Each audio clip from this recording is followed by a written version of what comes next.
Halo Sobat Advokat, selamat datang di channel YouTube kami, di mana kami akan membahas fenomena-fenomena yang berada di sosial masyarakat dengan perspektif hukum, politik, ataupun bisnis tentunya. Tidak perlu berlama-lama, langsung saja ke pembahasannya. Untuk bahasan kali ini, tapi sebelum itu jangan lupa ya untuk tekan tombol subscribe serta nyalakan loncengnya agar Sobat Advokat tidak ketinggalan video-video kami berikutnya.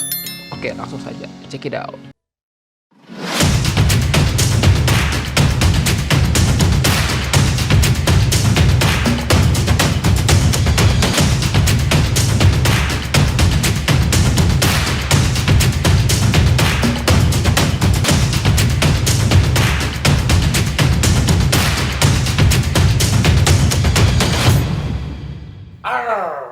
Advokat Indonesia. Bicara benar. Jangan gentar. Jangan gentar. Bicara benar. Objective to the point. Pandemi COVID-19 merupakan momok yang menakutkan di bagian negara manapun. Di Indonesia sendiri, kasus COVID-19 masih dibilang tinggi. Berdasarkan data kasus COVID-19 yang terbaru nih, angka kasus baru masih menyentuh 50 ribuan lebih, Sobat Advokat. Mengerikan sekali bukan? Usaha dari pemerintah pun sudah dilakukan, mulai dari pemberian vaksin serentak, hingga ditegakkannya pemberlakuan pembatasan kegiatan masyarakat darurat Jawa Bali atau yang disingkat dengan PPKM darurat Jawa Bali, yang dikoordinasi dan diusulkan oleh Menteri Koordinator Bidang Kemaritiman dan Investasi yaitu Luhut Panjaitan. Pemberlakuan PPKM yang dimulai dari tanggal 3 Juli sampai 20 Juli ternyata diperpanjang sampai dengan akhir Juli nanti, Sobat Advokat. Namun pemberlakuan PPKM ini nampaknya masih terasa berat diterapkan pada beberapa kalangan masyarakat dan profesi tertentu. Terlihat banyak video beredar tindak penertiban kepada beberapa masyarakat dan profesi pedagang untuk mengikuti kebijakan PPKM yang telah berlaku. Dan ya, benar saja, banyak tindak perlawanan dari para pedagang dan masyarakat itu sendiri. Salah satu yang viral adalah tindak penertiban atau razia yang dilakukan oleh Satuan Satpol PP di Goa terhadap salah satu warung kopi. Saat razia PPKM, terekam oknum melakukan tindak kekerasan pemukulan terhadap pasangan suami istri pemilik warkop tersebut. Diketahui sang istri dari sang suami sedang hamil kala itu. Rekaman kejadian tersebut diunggah dan langsung viral di media sosial yang disebar melalui akun Facebook bernama Ivan Van Houten pada hari Rabu kemarin. Berikut cuplikannya. Rumah. Apa sekalian rumah, Pak? Ada isinya. Istilah apanya, Pak? Saya Satpol. Iya, saya tahu, Saya Pak. Simo. Mana isimu? Saya periksa. Saya punya kewenangan. Tadi kau bilang tidak punya kewenangan. Saya Satpol. Iya. Kewenangan bagaimana, Pak? Mana Emang saya salah apa, Pak? Masalahkan yang lain. Isimu saya periksa. Masalahkan saya punya pakaian. Mana isimu? Kenapa dengan pakaian Ada saya? dalam. Saya tutup ini kalau tidak ada isimu. Istilah apanya, Pak? Isi KP-mu mana? Mana ya saya tahu? Ada kok, saya dengan Mana? kantor desa di sebelah saya sudah izin, Pak. Kau ngomong. Pelan, Pak. Baik. Perempuan, Pak. Orang lagi hamil, Pak. Santai, Pak. Cerita baik-baik ya. Santai, Pak. Orang lagi hamil, Pak. Astagfirullahaladzim. Astagfirullahaladzim. Ya Allah. Astagfirullahaladzim. Tunggu sayang. Saya lapor, Pak. Woi, istri astagfirullah, Pak. Lihat, Pak. Dia memukul, Pak. Dia memukul, Pak.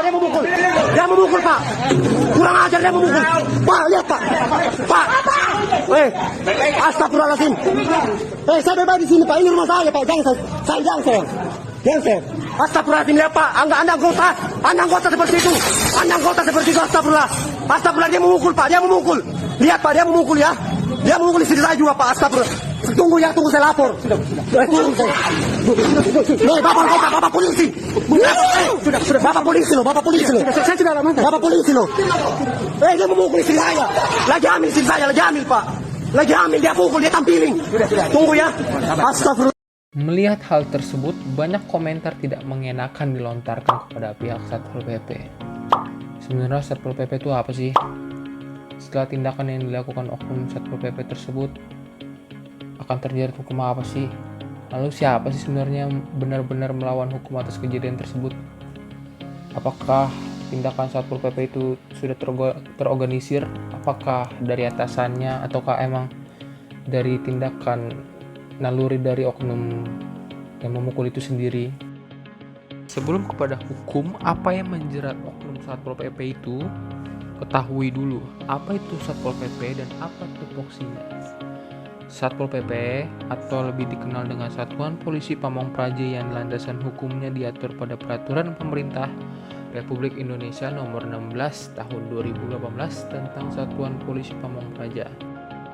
Satpol PP adalah perangkat daerah yang dibentuk untuk menegakkan peraturan daerah dan peraturan kepala daerah, menyelenggarakan ketertiban umum dan ketentraman serta menyelenggarakan perlindungan masyarakat. Nah loh, tapi oknum yang satu ini justru sebaliknya ya. Oke, sekarang sobat advokat mesti tahu nih tugas dan fungsi Satpol PP menurut peraturan terlebih dahulu. Tugas Satpol PP yaitu ada di pasal 5 yang berbunyi Satpol PP mempunyai tugas menegakkan perda dan menyelenggarakan ketertiban umum dan ketentraman masyarakat serta perlindungan bagi masyarakat. Satpol PP mempunyai banyak fungsi nih guys yang tertera di pasal 6. Pada intinya sih adalah sebagai pelaksana kebijakan perda maupun peraturan kepala daerah seperti bupati, pelaksanaan perlindungan masyarakat di daerah maupun mengawasi masyarakat atau aparatur atau badan hukum agar mematuhi dan menaati perda dan peraturan kepala daerah. Nah, sekarang kita membahas tentang wewenang Satpol PP menurut peraturan. Wewenang Satpol PP yaitu ada di pasal 7, yaitu melakukan tindakan penertiban non-justisial, tindakan penyelidikan, tindakan administratif terhadap warga masyarakat, aparatur atau badan hukum yang melakukan pelanggaran atas perda dan atau perkada, menindak warga masyarakat, aparatur atau badan hukum yang mengganggu ketertiban umum dan ketentraman masyarakat. Lanjut kepada kasus kekerasan yang dilakukan oleh oknum Satpol PP yang memukul seorang ibu hamil gitu di warkop. Nah, sekarang kita bisa melihat nih tarik ulurnya.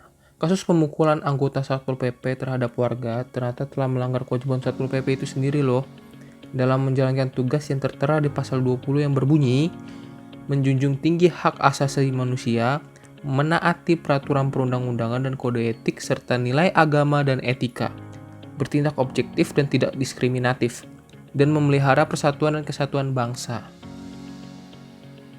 Tindak kekerasan yang dilakukan oleh oknum Satpol PP tersebut sudah jelas-jelas melakukan pembentukan pelanggaran hak asasi manusia dan juga melanggar norma hukum yang ada.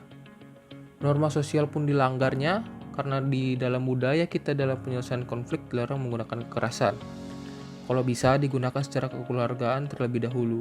Metode persuasif perlu menjadi metode prioritas tanpa ada tawar-menawar lagi. Belakangan ini, Satpol PP kian menjadi sorotan di mata publik. Sebagai perangkat daerah dan terkesan sebagai alam gojo dalam pelaksanaan penetapan hukum yang ditulis dalam peraturan daerah. PPKM memaksa Satpol PP untuk mengeksekusi pelanggaran yang terjadi pada masyarakat, seperti berkerumun misalnya. Namun seringkali Satpol PP salah menerapkan penertibannya, seperti penyitaan barang dagangan di pasar dengan alasan terjadi kerumunan, yang padahal cukup diselesaikan kerumunannya saja, bukan dagangannya. Pula dibawa ke markas. Sebagai perangkat eksekusi peraturan daerah yang berlaku, seharusnya Satpol PP lebih bersikap tenang dan rasional terhadap kondisi lapangan yang terjadi. PPKM darurat dipersiapkan oleh pemerintah, namun dana darurat tidak sempat disiapkan masyarakat. Tindak tegas memang diperlukan, tapi sayang jangan pula emosi dikedepankan. Oknum Satpol PP yang telah melanggar hukum di pasal 20 yang telah disebutkan tadi membuktikan banyak oknum yang terlarut dalam emosi di dalam penugasannya, yang seharusnya Satpol PP menjadikan tangan untuk melindungi rakyatnya dan untuk masyarakat Indonesia sendiri.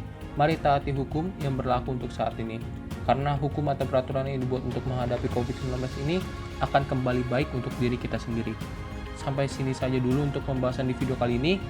Mari jaga bersama, ingati sesama, sayangi keluarga Anda bersama lawan COVID-19. Sampai jumpa di konten selanjutnya. Salam advokasi.